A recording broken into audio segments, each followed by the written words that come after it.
चांदूर बाजार, मौजा, चिंचोली, जावरा व उदापूर शिवारातून खासगी मालकीचे तसेच शासकीय जमिनीवरील अवैध गौण खनिज उत्खननाबाबत व त्याची वाहतूक मोठ्या प्रमाणात होत असल्याने गावातील रस्ते पूर्णतः उखडले असल्याने त्याविरोधात मौजा, चिंचोली येथील शेतकरी व नागरिकांनी गाव पातळीवर एक ग्रामविकास कृती समिती गठीत करून या मार्गावरून अवैधरित्या गौण खनिज वाहतूक करणाऱ्या गोलू लंगोटेसह इतर ट्रक मालक विरोधात आंदोलन सुरू करून 4 जानेवारीपासून बेमुदत आमरण उपोषण सुरू केले असल्याने सदर आमरण उपोषणाला जिल्हा काँग्रेस कमिटी अध्यक्ष बबलू देशमुख व आमदार बळवंत वानखडे यांनी उपोषणकर्त्यांच्या न्यायासाठी घेतलेल्या रोखठोक भूमिकेने तहसीलदार गीतांजली गरड यांनी तात्काळ उपोषणस्थळी येऊन काँग्रेस जिल्हाध्यक्ष बबलू देशमुख व आमदार बळवंत वानखडे यांच्या मध्यस्थीने उपोषणकर्त्यांना लेखी पत्र देऊन काँग्रेस जिल्हाध्यक्ष बबलू देशमुख यांचे लिंबू सरबत देऊन उपोषण सोडविण्यात आले।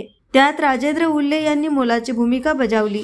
गेल्या 5 दिवसांपासून सुरू असलेल्या या आमरण उपोषणाला ग्रामविकास कृती समिती चिंचोली, देवी मंदिर परिसर, ब्राह्मणवाडा थडीचे पदाधिकारी हरिभाऊ ढोले, सचिन विंचुरकर, दीपक सायंदे, जगदीश कडू, मोहम्मद रफिक शेख उस्मान, अंकुश पंडागरे, अंकुश सायंदे हे गेल्या 5 दिवसांपासून उपोषणाला बसले होते। उत्खननाचे अनुषंगाने सर्व प्रकारचे अहवाल व पंचनामा मागविण्यात आला असून त्यावर दंडात्मक कारवाई करण्याच्या अनुषंगाने प्रक्रिया सुरू आहे।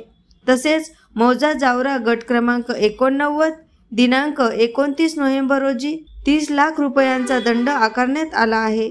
तसेच नमूद रस्त्यावरून मुरुम वाहतूक बंद करण्यात आली आहे आणि पिकांच्या अनुषंगाने तालुका कृषी अधिकारी यांना पाहणी करून अहवाल सादर करण्याबाबत कळविण्यात आले आहे। या सर्व तक्रारीच्या अनुषंगाने सखोल चौकशी करण्यात येत आहे। एएस न्यूज महाराष्ट्र करिता चांदूर बाजार येथून प्रतिनिधी सागर सवडे।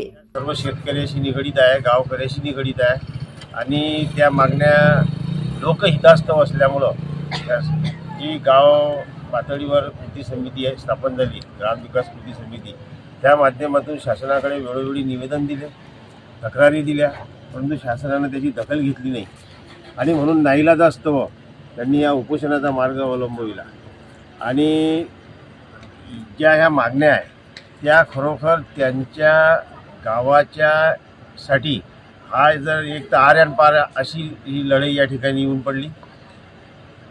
गौण खनिज अवैध वाहतूक करणारे जे आहे, ज्याला गौण खनिज माफिया म्हणतो, बॅक हिस्ट्री जर पाहिली तर रेतीचा ड्रायव्हर असणारा एक माणूस आज कोट्यावधी रुपये कमवून राहिला शासनाच्या सगळ्या त्या अवैध वाहतुकीच्या, गौण खनिज वाहतुकीच्या आणि उत्खननाच्या गोष्टीमुळे होऊन राहिला। तत्कालीन ठाणेदार आणि तहसीलदार होते धीरज थूर यांनी याच्याकडे सातत्यानं दुर्लक्ष केलं आणि शेवटी आज आपल्याला त्याची परिणती दिसते। त्या निलेश बदुगल्याला एक 30 लाखापर्यंतचा दंड झाला। त्यावेळेस सुद्धा धीरज थूल यांनी दखल जर घेतली असती तर ही परिस्थिती आज या गावकऱ्यावर आली नसती।